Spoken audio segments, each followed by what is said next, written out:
Hi everyone, welcome back. In this video I want to talk a little bit more about antihistamines. We love them. They help us so much. But I want to give you a broader sense of my experience with antihistamines, and I also cut this up into two parts simply because I wanted you to watch some of the other ones, and especially the first step in terms of creating a mindset. Because creating a mindset for managing your hives um, is really very important and is almost a prerequisite for working and learning how to work with your antihistamines. So I'm making these videos about a total of 15 minutes long so that I'm chopping up all of this material so that you don't get it all at once in one or two videos. But it's really worth your while to watch them all, because as I move into the three steps of how to manage your urticaria, all of this information is going to come into play. I can't possibly do it in one video. So, fact from experience, we need antihistamines, don't we? Absolutely. And we hope that they'll work. I've been in contact with people through Facebook and Instagram, and a lot of people are having really serious hive attacks, and their doctors have been prescribing higher doses of antihistamines than what you can get over the counter. And this is good if this is what's necessary. For me, I used the standard over-the-counter antihistamines and just kept upping the dose to a certain extent.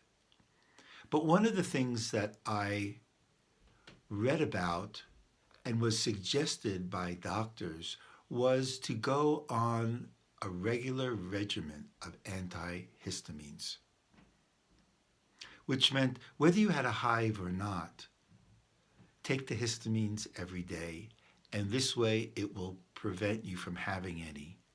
And that didn't fit well with me. Maybe it does with you. That's great. I want to offer a different point of view in this video. If you're willing to listen to what I have to say and possibly it rings true to you, listen to the whole video if you can, because in the end, it'll really make sense.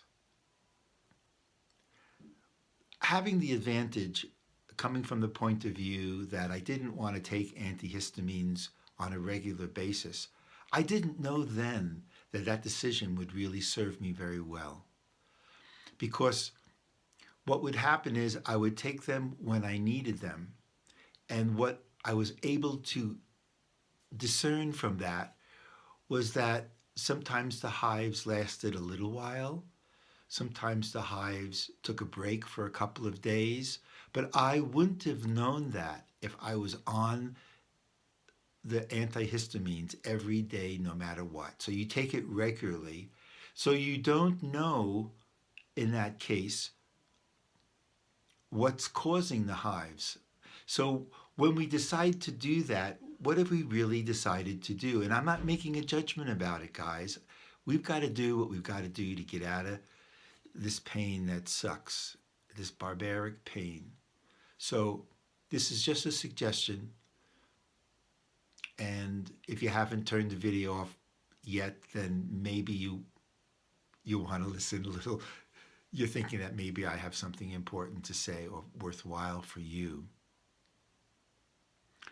When we take the doctor's suggestions to take it every day, we are following an allopathic pharmaceutical approach, which is throw a chemical at and don't worry about why. Just when you do that, you don't care about why. And when you don't care about why, you don't become your own advocate. And antihistamines are a wonderful tool. It's like God coming and saving you. and But it's only a tool. Antihistamines are not going to heal our hives. They're not going to allow us to discover. Now, maybe there are some cases where people's hives are so severe and so regular that that protocol is absolutely necessary.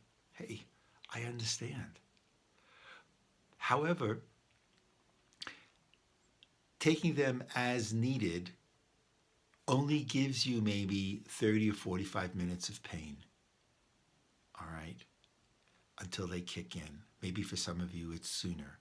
For me, it was worth that little period of pain to see if it was going to be occurring every day or every other day.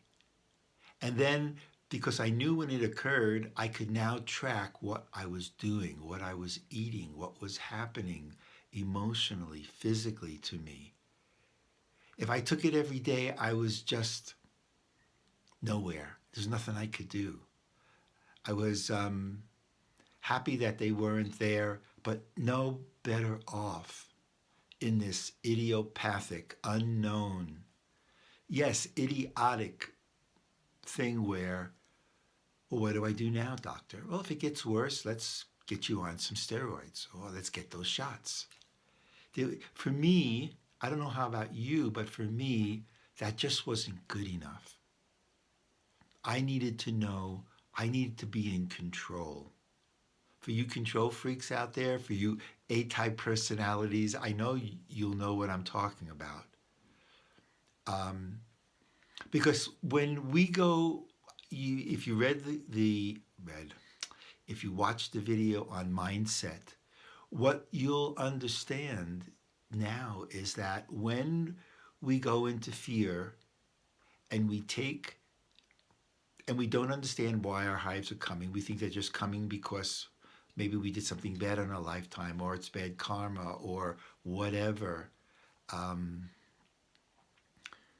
We take them, and the mindset is, I'm helpless. The mindset is, I'm hopeless. Yes, I get relief, but tomorrow I have to take them again.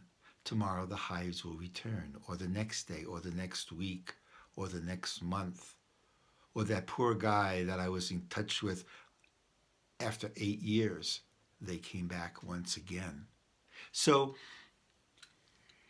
it's a love-hate relationship we have with antihistamines. If you're going to move into the advocate, if you're going to self-advocate yourself, that didn't sound very good. If you're going to be your own advocate for what's going on, what can I do? And if you're in the position that you could withstand it, jump in the hot tub or something, get a cold compress, and wait and see how long it lasts. If your hives last, my hives would last an hour, hour and a half. They'd stop itching, even, pardon me, when I didn't take the antihistamines. The hives don't always last forever, 24/7. In some cases, they can. You have to take this information that I'm giving you and formulate a plan where you're not in terrible, long-term, serious pain, but you're also learning about what's going on and why. You're not just buying into the allopathic pharmaceutical approach where just take this for the rest of your life, or take this till they burn out, which I don't think they do. We need to get to the root cause. We don't have studies. You know, these hives, autoimmune disease, all these things have just started in the last 20 years. They don't know what long-term effects are for some of these antihistamines. They do know that Benadryl in the long run will cause Alzheimer's disease and a lot of those kinds of mental effects. Some studies are showing that. And I'm not trying to scare you or get you off your antihistamines. Don't jump off the video because I'm antihistamines. I'm not. I'm just saying use them along with a program of finding out. In the video that I'm about to shoot in a little while, which is the second step in how to manage your hives, I'm going to be talking about diet. And I'm going to be talking about histamines. And I'm filming this one first because I wanted you to watch this first and get this full foundational material before the second one, the second step comes out. And then there's a third step.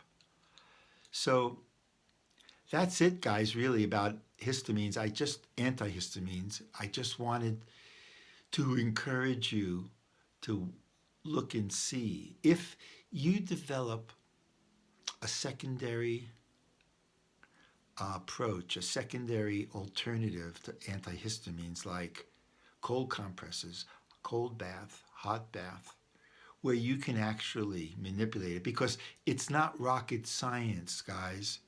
There's too much histamine in the mast cells. There's too much histamine in your blood for whatever reason.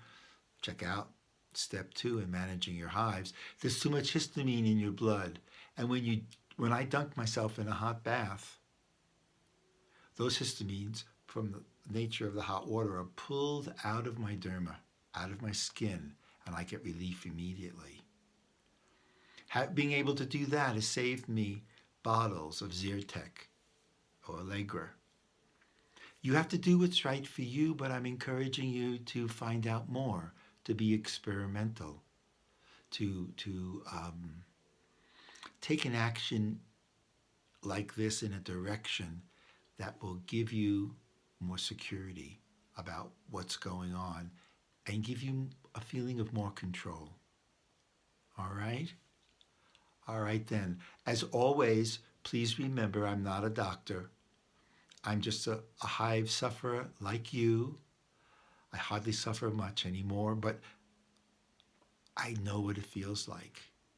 And please leave some comments below.